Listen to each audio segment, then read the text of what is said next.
Hi folks, Surat here, and I do believe that my throat is doing well enough that it is time for me to try to record my little question and answer video, my little 100 subscriber special. And I will do so while playing the free mode of Chime. Now, which game do I actually kind of like the Paul Hartnell.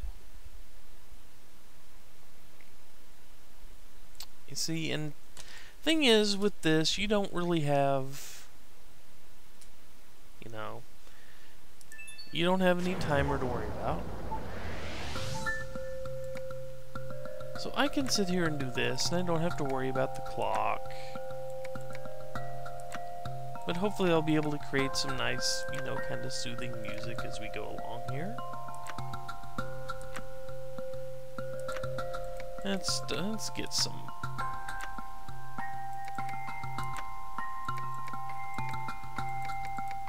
I'm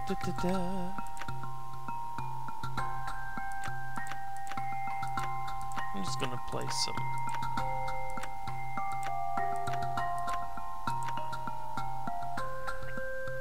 Okay.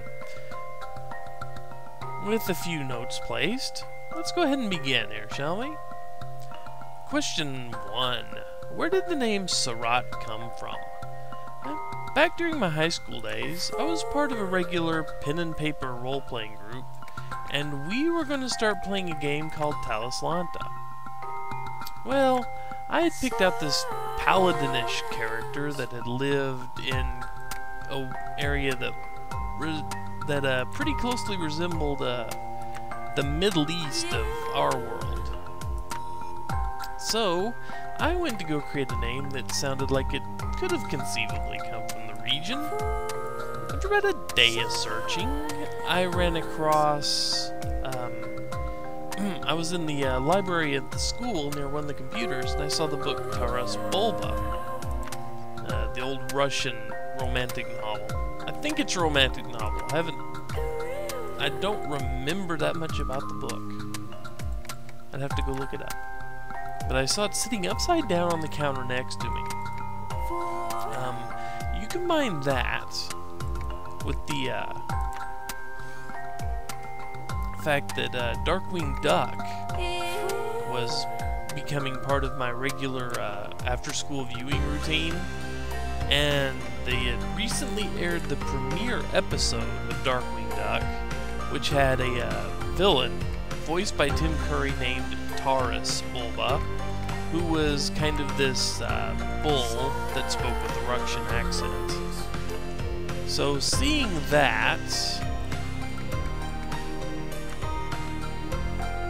those two combined has kind of made me think, why not?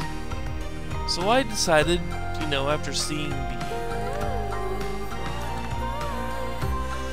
I'm gonna lose my multiplier. Oh no, I don't have a multiplier. Who cares?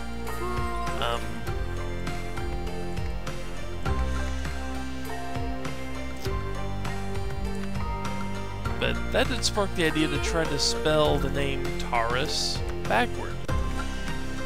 And it became S-A-R-A-T. A little bit of tinkering later, and I had come up with S-U-R-A-T. And then a little further tinkling? Well, probably did that during the gameplay too, but a little bit further work on it led me to soften out the name from Surat to Surat by making it S-U-R-A-H-T, using the H to kind of soften the vowels.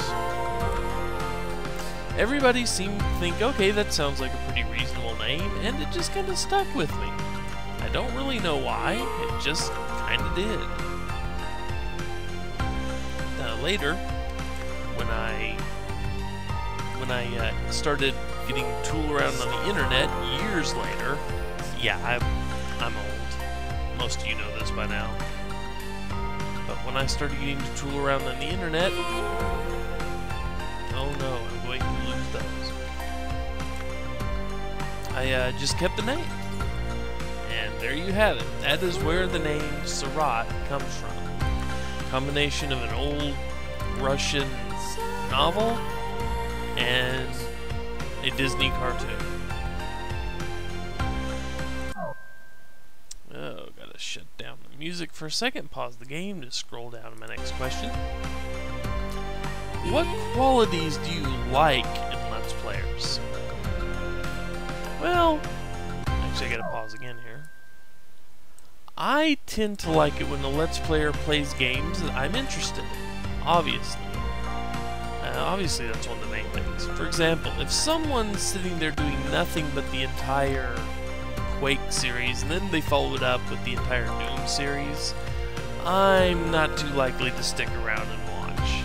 It's not a condemnation of the Let's Player by any means, you know, but it's just kind of common sense. If I don't enjoy the games that are being played, then I don't see much point in sticking around and watching them. Also, I tend to enjoy it more if the Let's Player treats the game as kind of like the star of an interview. And if you know anything about how interviews are conducted, one of the things that you're really supposed to let happen is that you're supposed to let the interviewee do most of the speaking and have the interviewer be there for mainly just to smooth over lulls in conversation and keep everything flowing smoothly. And I've seen some Let's Players that just do not know how to be quiet and let the game speak for itself, you know, if you will. I tend to like it when you give the game the same respect you would give somebody you were giving an interview to in the real world, you know.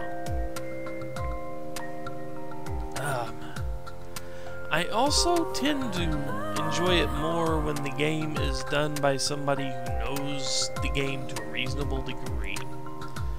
Now, I'm not saying that a blind Let's Play is bad, and in fact, in some cases, blind Let's Plays are actually quite a bit more enjoyable. Horror games, for instance. You got somebody that doesn't know what they're getting into with a horror game. Yeah, those can be some really fun Let's Plays to watch. Just, you know, I'm sadistic enough to get a pretty big thrill out of watching somebody nearly fall out of their chair. Yes, I'm thinking about Juario here, because that was freaking hilarious. But blind Let's Plays in general can be fairly problematic for a number of reasons. Because there is this fine line that you have to walk while you do a blind Let's Play, in that you know you're going to do a certain amount of stumbling around and messing up. And you've got to know when the point comes when you just need to go, okay, guys, I'm going to be right back. When I figure this out, I will come back, I will start the video again. And there are definitely some Let's Players who've tried to do blind Let's Plays. God bless them, but they just do not know when to call it quits. And they just keep going after it. They keep making the same mistakes over again on camera, and it's more painful to watch than, entertaining. So blind Let's Players are fine, but I really enjoy it. I really have a problem watching the ones that do not know when to go. Okay, I'm stopping the video and I'll come back when I figured out what I've got to do.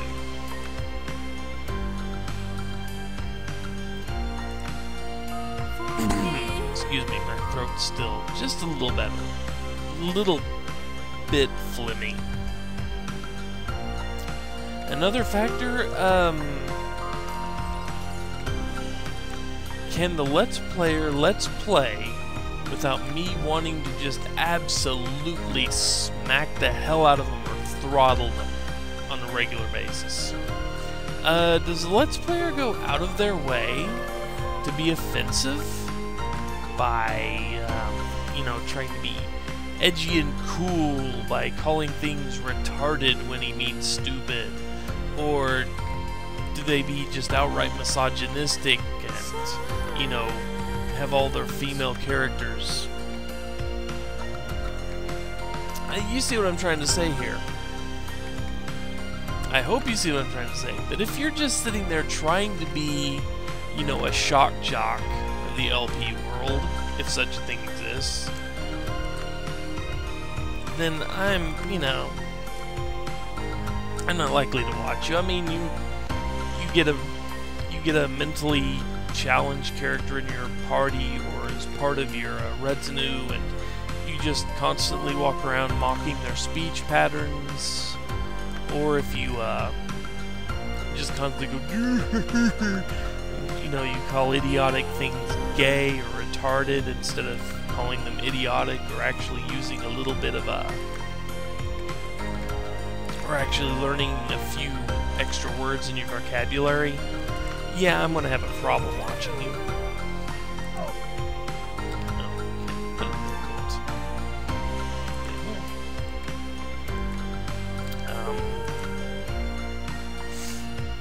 Yeah, I mean, there are a lot of things. There are a lot of people that do this type of stuff, and it just drives me up the wall, and I can't watch them. But if you can get through a Let's Plays and not have to resort to that type of thing, I'm very much more likely to stick around and, you know, think you're entertaining rather than just obnoxiously annoying.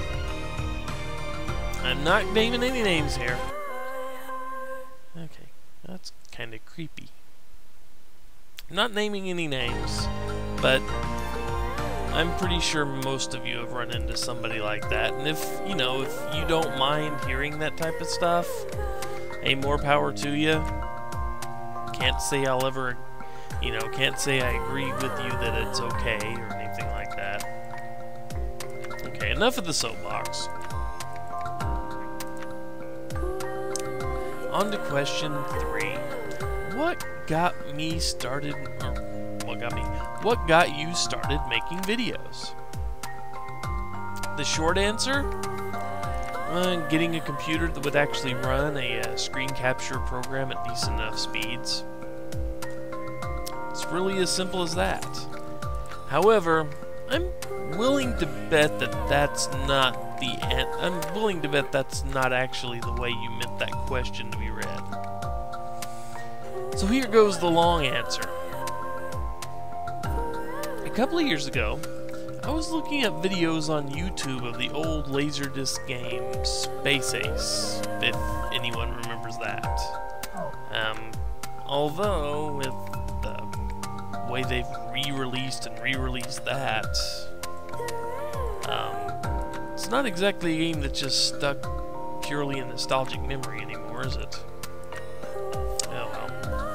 While looking through what little was there, I ran into a video titled Obscure Game Theater Space Ace SNES Part 1 by a Let's Player known as Frank-O-Matic. I was kind of taken aback the fact that first anyone remembered that little torture session of the game, and, on top of that decided to say, you know what, I need to get footage of this game and put it online. Just, I was kind of shocked at both those things. And even more so, it shocked me to see that he kind of had a following that, yeah, sure, they enjoyed watching him torture himself on the bad games, but they actually did genuinely seem to enjoy watching him play the games he enjoyed playing. And that just kind of intrigued me. I didn't think anything like that existed when I first started looking around. So, excuse me. So it wasn't long after that I started to seek out a few other Let's Players and found some like Deceased Crab and Late Light. And I was kind of hooked on watching it. And it actually wasn't too long after that I kind of got the urge to start Let's Playing, you know, start trying to do Let's Plays myself. But as I mentioned just a little while ago, my computer could not do it, period. It refused to run anything, any type of capture program at faster than 1 frame per second. And if you've ever tried to watch video that ran at 1 frame per second, you can understand why I decided, no, I can't do that. So I kind of shelved the idea. You know, actually I scrapped it at that point and went, oh well, I'll just let other people do it. But now we fast forward to 2009. I had decided I wanted to look up some footage, some Let's Plays and some footage from some games I had been, you know, just nostalgic over. Excuse me. Like Kid Icarus, The Guardian Legends, some of the games I've done already. And I noticed that the Let's Plays I kept seeing from people doing these was, well, for me it was less than satisfactory. It just, I noticed that the players, you know, spent a lot of time lost in the games, spent a lot of time losing the games, and spent a lot of time bashing the games. Mainly because they were having a hard time with it because they didn't understand what was going on. So they were having, you know, as you'd expect, if you don't know what's going on in a game, you're going to have problems trying to play it. But it just kind of, it kind of made me angry when I saw something like that, so it kind of stoked the fire in me to re-examine starting up that Let's Play idea I had long time ago. So I managed to get a tax refund fairly soon after that, and when I did that, I managed to buy myself a decent computer. But there was still one little obstacle to overcome: my severe lack of confidence. Yeah, you would know it, but I'm not a very confident person. Yeah, you would know it. You've probably noticed that pretty well by now, right? Yeah. I am just not the world's most confident person in, you know, well, public speaking for one. And on top of that, you hear my voice. I hate my voice. I don't think anything will ever get me to actually like my voice. And while I think it's funny that I do get the occasional comment telling me that I sound gay or something like that, it's just the fact that I don't like the nasal quality of my voice. I mean, obviously there are people out there, most of you that are listening to this and listening to me ramble on while I play a video game here, that don't have a problem with my voice, which is fine. I mean, and it's more a matter of me just going, God, I hate my voice, I hate my voice. Just one of those things that everybody does. So I lack of confidence, not a real big fan of my own voice. And then there's the fact that I'm not really great at playing these games. So I was kind of just, it's like I combined all those things in my head and went, you know what, people really aren't just going to want to watch this. They're not going to want to watch some nasally voiced, indecisive, middle-aged guy just fail horribly at playing video games. Well, I mean, maybe they would. Maybe there's some charm there somewhere. I don't know. See, those were my thought processes at the time. But need to scroll down some more here. But also at this time, I was starting to get into a little game called Dragon Age. Maybe you've heard of it. It's kind of popular. And as I was a good ways into the game, I noticed there was a Let's Play by someone named, maybe you've heard of her. Someone named Magic Lorelei. You know, maybe you've heard of her. You know, she has a few subscribers, you know. But, anyway, I started to exchange quite a few messages with her, started to exchange information with her, and, you know, that kind of, I mean, I know she claims she's not, you know, any type of real gamer or anything like that, but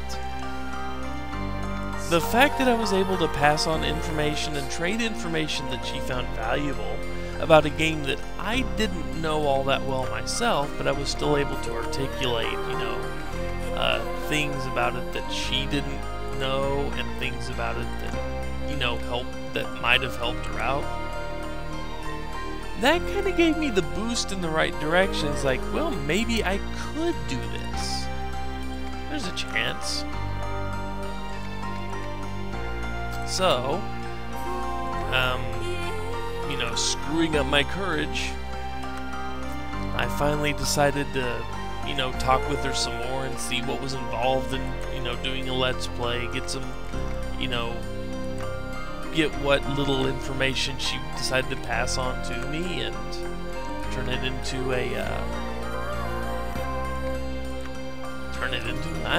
what was I about to say there? I don't know. This is what I mean by I'm not good at public speaking. I get distracted too easily, especially by games. Funny that. But anyway, a few discussions later, you know, she kind of said, well, go find a free trial of a program, go find a program, and, you know, try it out, see if you enjoy it. If you enjoy doing it, then why not? So, I managed to find a program, and managed to get it set up, and started recording a little game called The Guardian Legend. Got it posted. 7 months later, here I am, fielding questions for a 100 subscriber special. There you go. Okay. Next question. And this, I'm leaving it intact because it asks a very specific question, but there's kind of a general thing here. Would you ever consider doing a Fallout Let's Play? I'm partial to the second one, but I have completed at least 7 games of Fallout, and it's my goal to one day Let's Play it, and Let's Play it well. People who have played it really don't know what they're doing, or just cheat. Okay. I considered leaving the title of the game out of this and posting it just as an overly generic question, as I just said.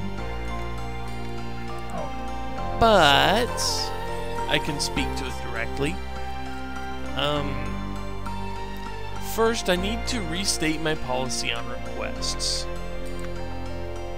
I do listen to requests, but if I can't play the game well enough to Let's Play it without it turning into a Let's Fail, if I don't have the game, or if I can't record it, then, you know, there isn't much I can do to help you. There's not much I can do to Let's Play a game that I can't play for, you know, can't play because I don't physically have it, or can't play because I'm terrible at it. There's just not a lot I can do about that. But if I do meet all the other requirements, I will consider it. Now, with that said, yes, the Fallout games are on my radar. I'm not great at them. I haven't invested a ton of time into the Fallout games, but they are on my radar to take a look at, do a couple of test runs, and then if I don't stink horribly at them anymore, I may very well give them a run.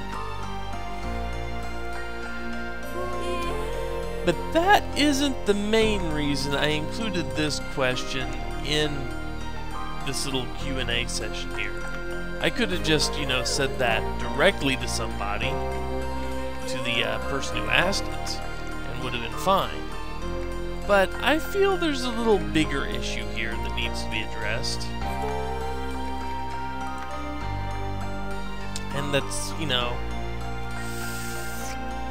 it is just kind of tangential to it, but it really does apply to all of the requests somebody's ever going to make to anyone, not just to me, but to anyone who Let's Plays. If you make a request, keep this in mind, okay? If you, as the viewer, really are that big a fan of this specific game, enough so that you've played through it multiple times, and enough of a fan to have seen all the other attempts at Let's Playing the game as wrong, as not up to standard, or, you know, just, you know, you're not happy with what you've seen. And you also consider it a goal of yours, you know, a goal of yours to actually try to Let's Play this game, then it's probably a pretty bad idea overall to ask other people to Let's Play this game. More than likely, they aren't going to share the same love of this game as you do. And more than likely, because of that, their Let's Plays are going to seem substandard to you because they do not put the same, they wouldn't put the same level of care and love into the game as you would. You know? This turns into a case of, if you want it done right, really you should do it yourself. I mean, you know, and I'm not trying to brush anybody off, but I'm not trying to say that, oh, well, you know, I'm not trying to be mean, I'm not trying anything like that, but it really is a case of you really might want to do this one yourself, just because, and I'm not saying you're an elitist snob or anything like that, but that is the only way you're going to be satisfied with the Let's Play, is if you do it to your satisfaction. As I said just a little bit ago, that's kind of what gave me the, that's kind of what lit the fire under me to make videos myself. You know, so, just in short, if, you know, a game is one of your cherished games, go ahead and try it, man. Do it yourself. I'm not saying that, you know, just, oh, do it yourself. Get it done. No, I'm saying that because, yeah, you'll be a lot happier with the results. You really will. It worked for me with Kid Icarus, and it worked for me with Guardian Legend. I was a lot happier with the results than if I had gone up to any other Let's Player and said, hey, can you take a stab at this game? No one else has done it right yet. Okay? Hopefully I didn't, you know, upset, well, namely the person asking the question. Hopefully hopefully I made my point without, you know, being a jerk about it. I mean, but if I upset you, I'm sorry. You know, hey. Yeah, that I really do feel that if you really do feel that way about a game, you know, if that is your game, and oh, believe me, I know all about nostalgic games that just make me happy. I know all about that. I know way too well about it. But, yeah. That is a case where I really recommend you do it yourself. Not to be mean, like I said, I'm not trying to be mean about, you know, telling you to do it yourself, but just, you'll get a lot more mileage out of it, you know.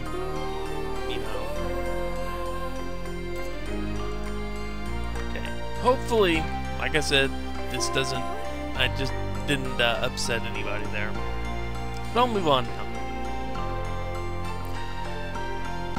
Have you ever played any of the LucasArts games? Most notably, not the ones many people have heard of or played, like the Indiana Jones ones and other great games like that. Most of them seem to be on DOSBox. Oh, the LucasArts games. games. How I love them. Indeed, I have. Loom, Sam & Max Hit the Road, Grim Fandango, Full Throttle, Maniac Mansion, Day of the Tentacle, The Dig, Monkey Island. Oh, I've played my share of LucasArts games. In fact, I own a bunch of the I own a bunch of the ones that are up on Steam. Matter of fact, I think I own all the non-Star Wars LucasArts games that Steam has to offer. I'd have to check. But yeah. You know, but there is one little note I'll make here. LucasArts games don't typically run just on DOSBox. They run on a very proprietary engine called SCUMVM, SCUMMVM. I forget what it was. My geekery level's going way down here, but I forget exactly what it stands for. It's something utility for Maniac Mansion, because they made up that little engine, the engine you know and love from all those games, for the Maniac Mansion games, and titled it after that. Sam & Max and the Monkey Islands and the Maniac Mansion games, yeah, they were all designed around that very particular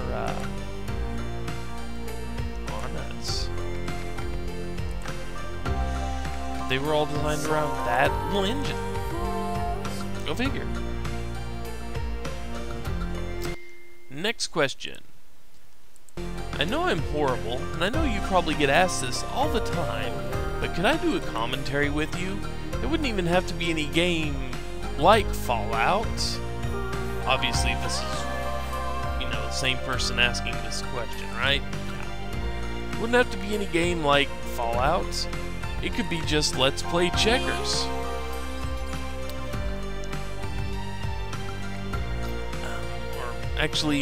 Or even a long game. Hell, Let's Play Checkers would be fun. Okay, first, I'm gonna say you're not horrible for asking that. As a matter of fact, I'm really flattered that people would want, you know, people would listen to me, hear what I have to say, and then think, man, I need to get this guy in on it. He's going to elevate my project up. He can really help me out doing this. You're not horrible for asking it, not by any stretch of the imagination. It's, you know, it's more an honor than anything that, you know, I'm extremely flattered that you would think that I would be, you know, I would be good enough to elevate your project up and help you out with it and everything. That's, believe me, that, you know, that humbles me quite a bit, thinking, oh man, people, you know, it humbles me and gives me an ego boost at the same time. It's weird. Don't ask how my brain works. But now, at the same time, there's that whole confidence level thing I have, which, while it doesn't really extend to that directly, I'm not all that comfortable working with people that I don't know. That's a thing. I mean, if I've exchanged a few comments with you and all that, you're still not really a friend or even known to me. I mean, yeah, you might be a cool person to hang out with, and you might have a ton of friends and all this, but it's not going to make me any less leery about, you know, potentially working with you, because I don't know you. Once again, I'm not saying this because I'm an elitist snob, I'm not saying anything like that, but it's just a whole matter of comfort level and boundaries for me. You know? At some point, I do plan to take some of, for example, some of the multiplayer games off of Steam, like Worms Reloaded, and I'll put out a little call and get everybody's Steam names and I might do something there. It wouldn't be so much a let's play as it would be so much kind of a community getting together thing. But I don't have any definite plans in the works for this. But you know, at some point I may put out a little call saying, "Hey, I want to do a stream. I want to record a few sessions of Worms Reloaded, we'll say, or I want to record a few sessions. Hey, let's get a group together for Team Fortress 2, even though I suck at first-person shooters." You know, something like that. I might eventually do something like that, and then I'll put out a notice saying, "Hey, here's what I'm going to do. Anybody that wants in on this, I'll gauge interest, things like that." And I will, more than likely record the gameplay, and everybody will get to have a big laugh at me failing horribly against other human beings.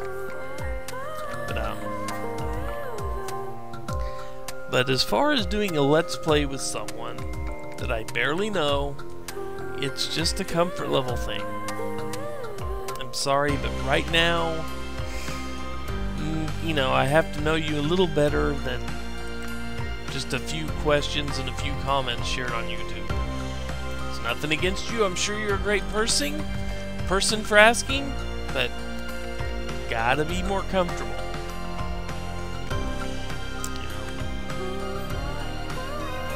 Now, next question: How do you decide what games to let's play?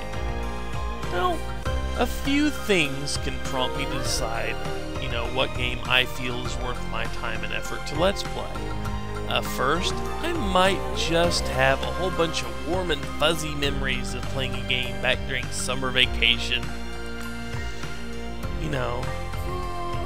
Back when I was still in middle school and even high school to an extent.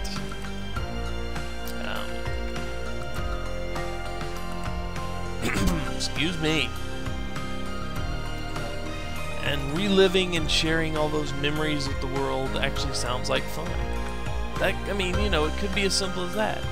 Or, in the first case, look at what I did with Kid Icarus, and look at what I did with the Guardian Legend. Those were kind of the happy, fuzzy memory games. And in some cases, I may find a game and I think, oh my god, this is an amazing game for one reason or another. Puzzle Agent, for example. Only it may not get the attention I think it deserves. Yeah, I may think it's like, oh my god, I've got to show this to people. I've got to get eyes on this game. More people need to know about this game. Or it might be a game that people are kind of universally, they hate it. And for the life of me, I couldn't understand why. Because once again, it's another one of those games that, warm and fuzzy memories for me, but everybody else plays this game and calls it, the worst thing they've ever seen in their life. They compare it to E.T., they compare it to Big Rigs over-the-road racing. And it'll kind of baffle me. So I'll go, you know what? Let's see if I can play this and see if people are right, or see if people are right about how bad it is and I'm just looking at the game through nostalgia goggles, or if I'm right and people that are complaining about it just really don't know how to play it.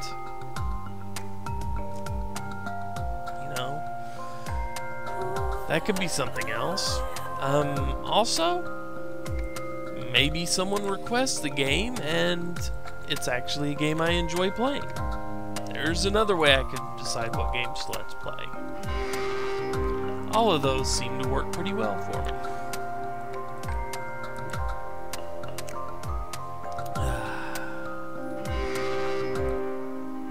And move down to the next question. Okay, but why all the old games? Well, the short answer to that one, I'm old. The long answer, well, most of the games I've Let's Played are the games from my youth. I grew up on them. They generally hold some pretty fond memories for me. Since one of the goals of Let's Playing, if you actually can have goals in Let's Playing, is to, you know, well, I mean, I guess fun is the goal. Have fun doing it can be a pretty valid goal. But anything beyond that, if you actually have other goals in this, more power to you, but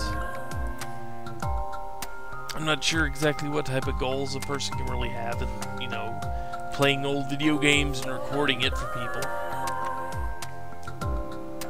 But, you know, if I had a goal, if I could list anything I do, any reason I do this for as a goal, it would be, you know, to kind of share my memories with people. You know, sounds kind of egotistical, but I think, hey, I think my memories are worth sharing at times. And, you know, these old games are a definite part of my childhood. So, you know, that's why I pick the old, that's why I tend to veer towards the older games when I pick games to Let's Play. Next question. How do you make your videos? This is actually a lot easier than some people seem to think it is. Aside from the little annoyances that tend to pop up all over the place, like, you know, the occasional batch of videos being completely corrupted and unusable, thank you, sweet home.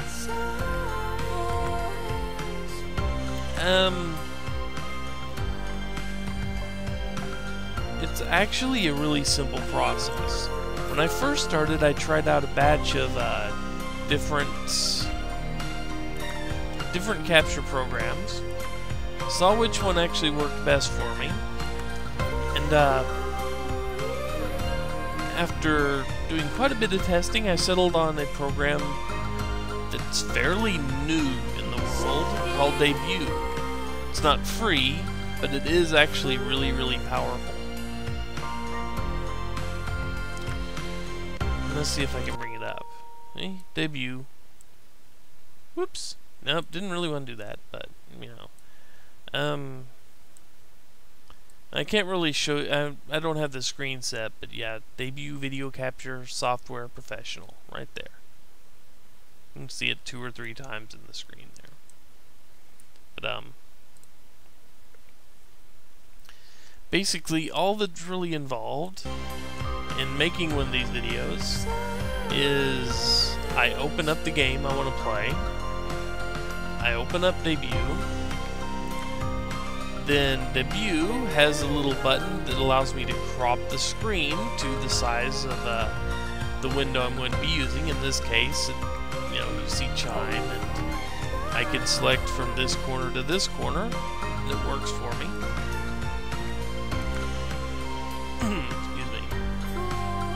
Then I double check the sound levels in the Windows 7 mixer, since I have Windows 7 on this, since I have the Windows 7 operating system.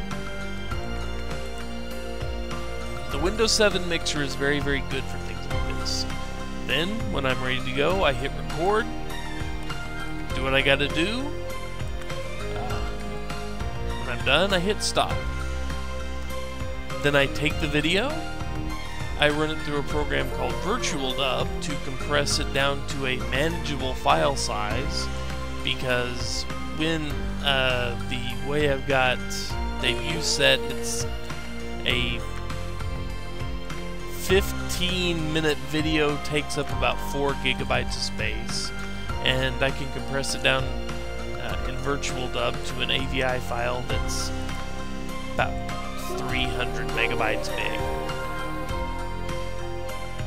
If I need to do editing, like cutting out sections, I open up Windows Live Movie Maker, go in, split the video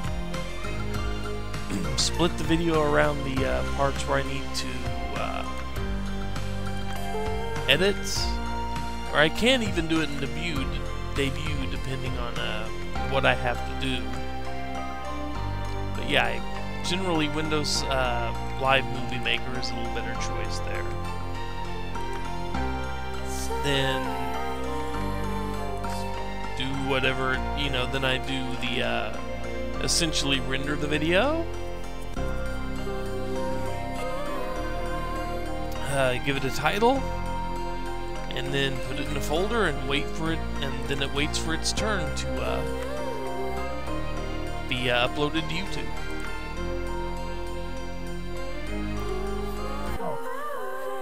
And the last question, and this is, and you can see the timer up here, this has been a fairly long question and answer session. Hopefully you guys aren't asleep yet. Is, when did you get into computers? Well, back when I was in elementary school, the early 80s, folks. Old. One of the classrooms had a row of the old TRS-80 computers. And if we finished our work on time, we were allowed to go play around and monkey around on those computers instead of just sitting there twiddling our thumbs. Now, a lot of people hear that and go, computer labs, we have that. Those are everywhere. Back in the early 80s, they were not exactly the most common thing, especially considering I lived in a town that had roughly 2,000 people in it. I lived in a little bitty town that did not have much funding for newfangled things like student computer labs. Matter of fact, I don't think our library had a steady computer in it at the time. If that tells you anything. But anyway,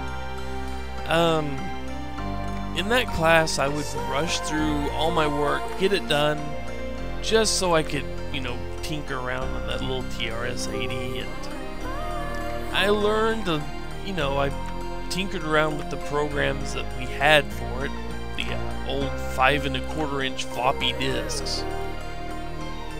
Tinkered around, I looked at the programming and learned how to program a little bit.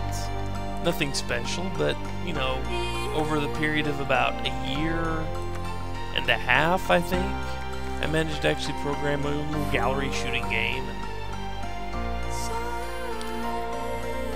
you know. So that kind of hooked me into computers.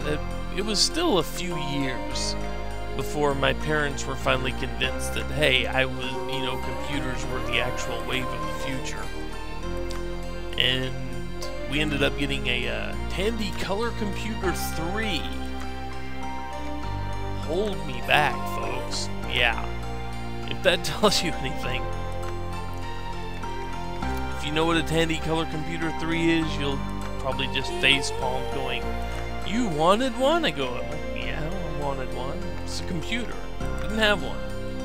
And eventually we got an Apple IIc Plus, but that little class in elementary school and its rows of TRS-80s were enough to get me hooked and started into liking computers.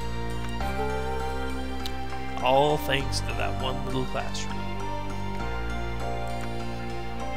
Alright, well, it seems that is the end of the questions, and it's been 47 minutes, so I'm going to take advantage of the, you know, I'm going to abuse the no-limit upload on YouTube, and upload this as one big, massive video. And I will talk to everybody, hopefully, well, maybe not talk to everybody since I don't know too many of you in real life. But hopefully I will see all of you later as we continue our adventures with Tex Murphy. And who knows what else. So, just to close out, I want to thank everybody for sticking with me, for continuing to watch my videos, continuing to comment on them. And just so you know, I am one of the people that are kind of surprised that, people want to watch them. It all goes back to that confidence thing I mentioned. But yeah, I'm really honored to have so many of you that are willing to watch my videos, that enjoy watching my videos. And hopefully, I will keep entertaining you. Hopefully you'll be able to stick around. And hopefully I'll be doing something a little more succinct and to the point for a 500 subscriber special at some point in the future. So yeah, thank you everybody for subscribing. Thank you for watching. I really don't know what to say when I look at my channel and see subscribers 100. It really is a strange feeling for me. So yeah. Again, I cannot say thank you guys enough. I really can't. So yeah. I really don't know what to say to something like this, so other than take care, other than what I've already said, take care. I hope you've enjoyed this. I hope you really do enjoy what I've put out, and I hope you continue to enjoy it. So until next time, take care, people. I'll see you later.